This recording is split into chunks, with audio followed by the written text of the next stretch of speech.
দাজ্জালের নাম তো আপনারা শুনেছেন। ভয়ঙ্কর ডেঞ্জারাস একটা ক্যারেক্টার।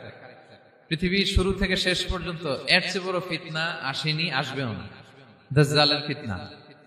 সে তার এক চোখ থাকবে, আরেক চোখ এরকম বন্ধ থাকবে, এখানে লেখা থাকবে কাফারা। কোনোভাবেই তাকে দমানো যাবে না, হত্যা করা যাবে না। আল্লাহ নবী ঈসা আলাইহিস সালাম তাকে হত্যা করবেন। তো যে ব্যক্তি সূরা কাহাফ তেলাওয়াত করবে, সূরা কাহাফের প্রথম 10 আয়াত বিশেষ করে মুখস্থ রাখবে, আল্লাহ তাআলা উসিমা মিন ফিতনাতিদ দাজ্জাল, দাজ্জালের ফিতনা থেকে তাকে বাঁচাবেন। সূরা কাহাফের মধ্যে একটা শব্দ আছে ওয়ালিয়াতালাত্তাফ।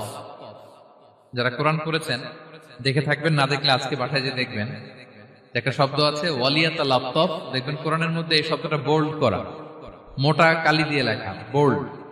This is the middle of the Holy Quran. এটা কোরআনের একেবারে মাঝখানে এই শব্দটা। এর আগে যত আয়াত, তারপরে ঠিক তত আয়াত। সুবহানাল্লাহ বিহামদিহি।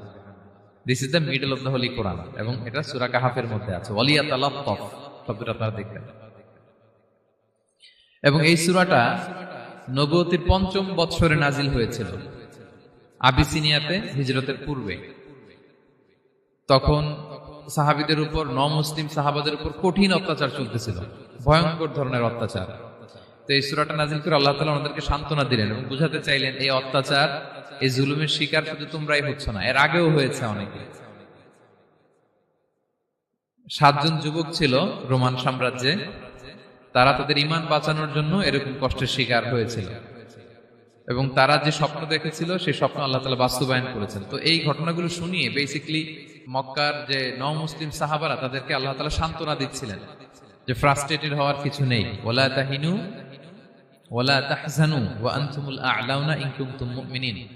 হতাশ হবে না, চিন্তিত হবে না, বিজয় তোমাদেরই হবে যদি তোমরা মুমিন হও, যদি তোমরা বিশ্বাসী হও, তোমাদের ঈমানের দাবিতে যদি তোমরা সত্যবাদী হও।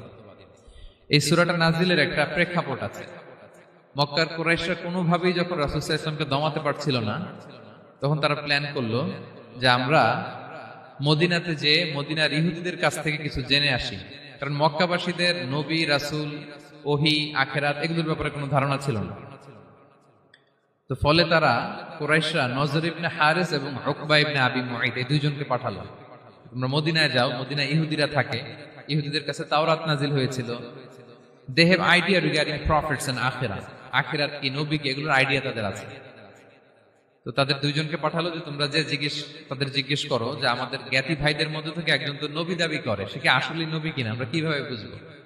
তো যেই চিন্তা সেই কাজ, তারা গেল মদিনাতে, মক্কা থেকে মদিনায়, যে খুলে বললো যে আমাদেরই এক ছেলে, আমাদেরই এক লোক বয়স 40 হওয়ার পর থেকে বলে আমি নবী, আমার কাছে ওহী আসে, আল্লাহ